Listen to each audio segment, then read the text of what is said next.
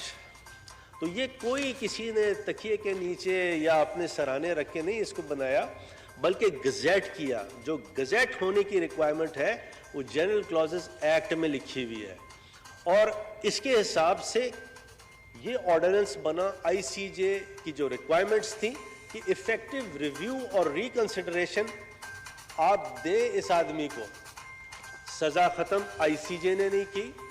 اس ordinance نے کلبھوشن کی سزا ختم نہیں کی. اگر سزا ختم ہوتی تو سر میں آپ کے ساتھ وہاں کھڑا ہو کے پروٹیسٹ کر رہا ہوتا.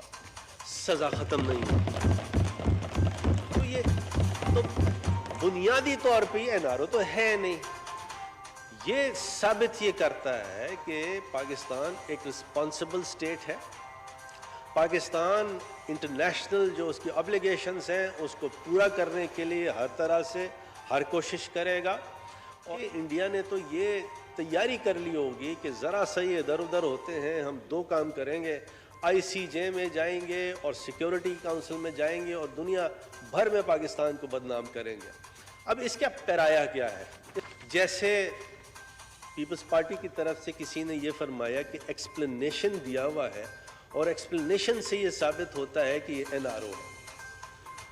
سر مجھے تھوڑا سا لگا کہ شاید کوئی میں نے میری میموری ساتھ نہیں دے رہی. آرڈیننس جب میں نے نکالا تو ایکسپلینیشن میں کیا لکھا ہوا؟ ایکسپلینیشن میں لکھا ہوا ہے the high court means a high court established under article 175 of the Constitution of Pakistan 1973 within the limits of whose territorial jurisdiction a foreign national is confined. That's all. This is the explanation. یہ کہاں لکھا ہے کہ اس کی اس explanation نے سزا معاف کر دی ہے؟ Let's try to read something which is written in there. اگر کوئی انویزیبل انک سے کوئی چیز لکھی ہے, کوئی پڑھنا چاہتا ہے, تو کنسپیریسی تھیوری تو سر کچھ بھی ہو سکتی ہے.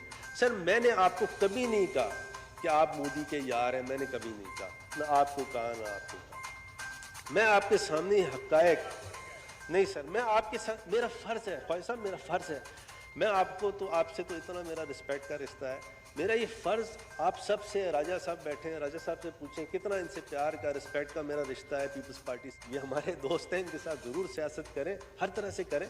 سر یہ وہ چیز نہیں ہے. میں اگر آپ سے صرف گزارش کر سکوں کہ this issue is so sensitive, اس کے ریپلز ہیں اور آپ سب کو اندازہ ہے, ہمیں اس ایشو کو جانے دینا چاہیے. اس آرڈیننس کا اسکوپ ہے سیکشن 3. سیکشن 3 کہتا ہے disposal of petitions for review and ریکنسیڈریشن. پہلی بات یہ ہے کہ اپیل نہیں ہے. Appeal is a different species all together. This is review and ریکنسیڈریشن, جیسا ہمیں ڈائریکٹ کیا آئی سی جے نے. اور آئی سی جے نے کیوں ڈائریکٹ کیا؟ کیونکہ اس سے پہلے 3-4 ججمنٹس ایسے ہیں, پیرا 144 میں لکھا ہے, ایک اوینا کا کیس ہے اور دوسرا کیس ہے یونائٹڈ اسٹیٹس والا. اس کی بیسس پہ جو آئی سی جے نے اپنا پرانا فیصلہ دیا تھا, وہ دوبارہ وہ فیصلہ کلبھوشن والے کیس میں بھی مروج کر دیا, وہ ری ایٹریٹ کیا. اور اس کے اندر جو سیکشن 3 جو پاکستان کا جو آرڈیننس ہے وہ جو بنا ہے, in deciding a petition filed under section 2, the court shall examine whether any prejudice has been caused to the foreign national in respect of his right of defense, right to evidence, and principles of fair trial due to denial of consular access according to the Vienna Convention on Consular Relations of 24th April 1963. That's all.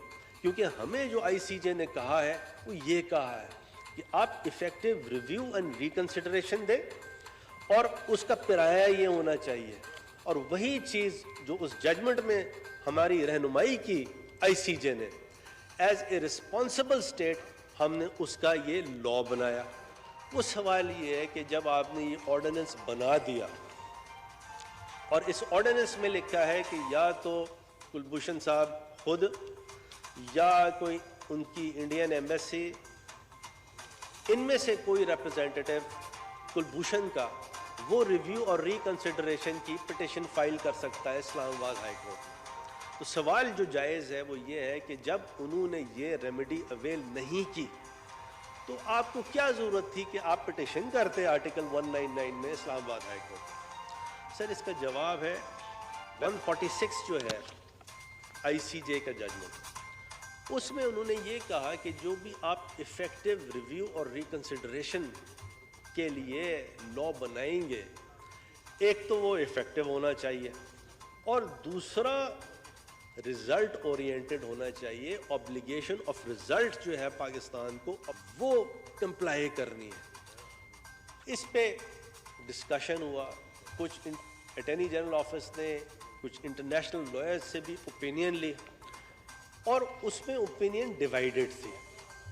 ایک opinion تو یہ تھی کہ آپ نے جو یہ ordinance بنایا ہے, this is sufficient compliance of the I C J judgment. This was one opinion. جو دوسری اوپینین اٹارنی جنرل آفس کو ملی وہ یہ ملی کہ یہاں کیونکہ الفاظ آبلیگیشن آف رزلٹ لکھے ہوئے ہیں ان پیرا 146, تو آپ کو کوئی ایسا میکینزم کرنا پڑے گا کہ عدالت تک وہ ریویو اور ریکنسیڈریشن آپ پہنچائیں کسی. اس کا طریقہ یہی تھا. آرٹیکل 199 میں پٹیشن ہے, اور وہ پٹیشن فائل کرنے سے نہ تو ہم یہ کہہ رہے ہیں کہ اس کی سزا معاف کرے کوئی, نہ ہم یہ کہہ رہے ہیں کہ وہ ملٹری کورٹ کا ججمنٹ سیٹ اسائڈ کیا جائے. ہم یہ کہہ رہے ہیں کہ دیکھیے یہ شخص ہے, آئی سی جے کا ججمنٹ یہ ہے, اس کے پاس یہ اپرچونٹی تھی, he has not filed a petition under this ordinance. ہم عدالت کے سامنے رکھتے ہیں. عدالت جو ہے سیکشن 3 کے پیرائے میں جو کہ آئی سی جے کا فیصلہ ہے, اس کے حساب سے یہ فیصلہ کر لیں, because we are a responsible state. وہ یہ فیصلہ کر لیں کہ کیا اس کو, کیونکہ کاؤنسلر ایکسیس نہیں دی گئی اس وقت, کب 2016 میں, تو اگر کاؤنسلر ایکسیس نہیں دی گئی سر اگر یہ مجھے کمپلیٹ کر رہے تھے, یہ بڑا امپورٹنٹ ہے. پلیز تشریف رکھیں, پلیز تشریف رکھیں, ڈائیورٹ نہیں کریں, تشریف رکھیں, ڈائیورٹ نہیں کریں پلیز. جی please. So this is a matter of national interest. My request to you sir, please اگر آپ داوڑ صاحب پلیز مجھے بولنے دیں. Thank you sir. Sir section 3 کے حساب سے وہ جو obligation of result ہے پیرا 146 کا, وہ ہم نے کمپلائی کر دیا بائی فائلنگ دس پٹیشن. تو میری گزارش یہ ہے کہ سر نہ اس میں کوئی این آر او ہے, نہ کوئی اپیل ہے, اور پھر اس میں جیسے کسی نے ٹاک شوز ہیں, ہمارے بڑے محترم ساتھی ایک ہیں, نام نہیں لوں گا, انہوں نے یہ فرمایا کہ یہ پرسن اسپیسیفک ہے. سر یہ پرسن اسپیسیفک تو ہے نہیں. اس کی وجہ یہ ہے, اس کے اندر یہ دیا ہوا ہے کہ کوئی ایسا شخص, ناٹ جسٹ دس ون مین, کیونکہ یہ آگے کے لیے بھی ہم نے لا اس لیے بنا دیا کہ کل کو ایسی کوئی سچویشن ہو تو دوبارہ سے کوئی ایکس وائی زیڈ اسٹیٹ دوبارہ سے آئی سی جے نہ چلی جائے. کوئی ایسا شخص جس کو ملٹری کورٹ میں اگر کنویٹ کیا گیا ہو تو وہ جو ہے اس کے تحت اتنی ٹائم لمٹ میں اسلام آباد ہائی کورٹ افیکٹو ریویو اور ریکنسیڈریشن کے لیے اپروچ کر سکتا ہے. تو یہ پرسنل اسپیسیفک بھی نہیں ہے. تو میری اگین گزارش ہے, کوئی سوال ہو جواب ہو سر, میں حاضر ہوں, یہاں بیٹھا ہوں, بھائی ہوں آپ کا. اور میری اگین گزارش یہ ہے کہ سر کیونکہ معاملہ بڑا سینسٹیو نوعیت کا ہے, سیکیورٹی ایشوز ہیں, ہائی سیکیورٹی ایشوز ہیں اس میں, تو اس کے علاوہ ہم اگر بات کریں اس کو سر جانے دیں. Thank you sir. جی